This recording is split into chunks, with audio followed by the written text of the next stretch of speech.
What if I told you that there's a super powerful math tool you're already using pretty much every day?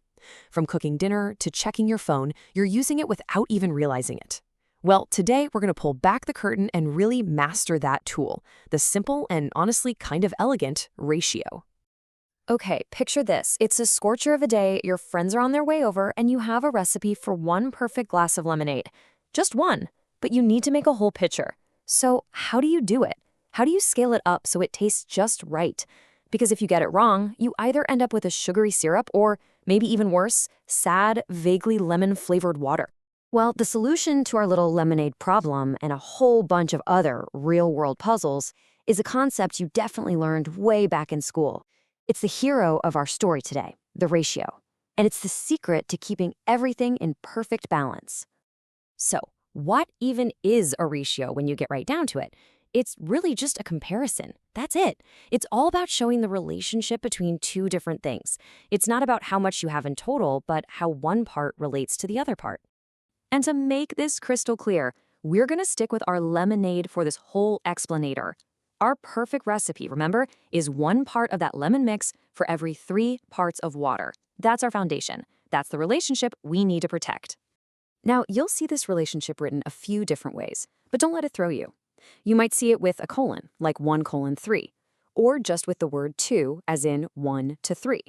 Or you might see it written like a fraction, 1/3. They all mean the exact same thing, no tricks here. For every one of this, you need 3 of that. All right, let's get into our first key skill, which is all about making things easier on ourselves. Let's talk about the power of simplifying. So, why bother simplifying? Well, let's say you're baking something and the recipe calls for 12 cups of flour for every 8 cups of sugar. I mean, it works, but it's kind of clunky, right? 12 to 8. It's just not that easy to remember or eyeball. We can clean that right up. And the process is actually really simple. First, you just have to find the biggest number that can divide into both 12 and 8. That's called the greatest common factor. And for these two numbers, it's 4. Then you just divide both sides of your ratio by that number. So 12 divided by 4 is 3, and 8 divided by 4 is 2, and there you have it. Your new, much friendlier ratio is 3 to 2. And just look at the difference here. 12 to 8 and 3 to 2 are what we call equivalent ratios. They represent the exact same relationship, but you can just see how much clearer 3 to 2 is. For every 3 scoops of flour, you need 2 scoops of sugar. So much easier to work with. Okay, so we know how to simplify, but what about our friends who are waiting for that lemonade? That brings us to our next big skill, the magic of scaling ratios up or down. This is how we solve our pitcher problem.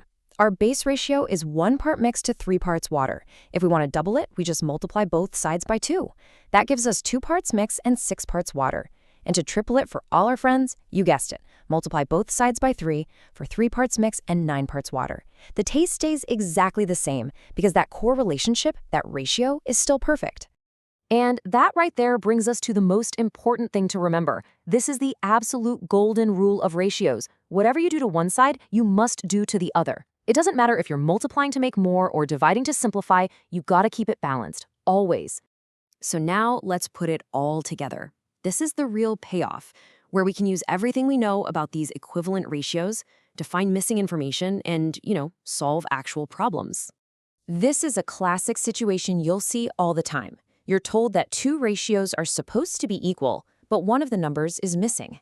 It's a mystery. So, how in the world do you figure out what that missing number should be?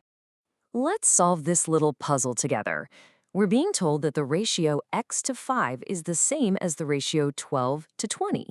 Our mission, should we choose to accept it, is to find the value of x that makes this whole thing true. A really fantastic trick for this is something called cross-multiplication. Don't worry, it sounds more complicated than it is. First, you just write both ratios as fractions, so x over 5 equals 12 over 20. Then you multiply diagonally across that equal sign.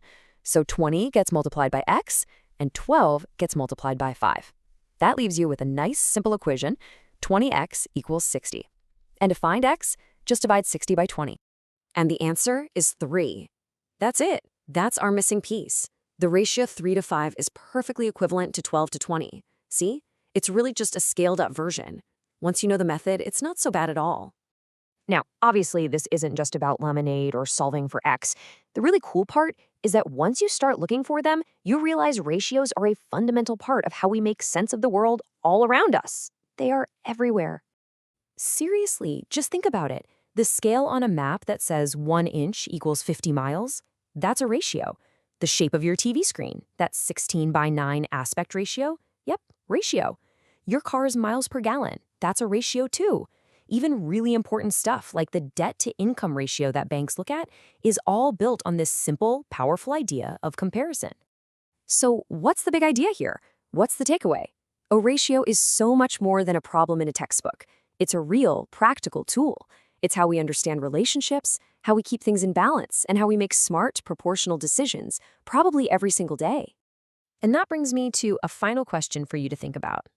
Maybe it's the ratio of work to play in your week, or the ratio of coffee to water for that perfect morning brew. Or maybe it's something way deeper than that. So what's the most important ratio that you're managing in your life?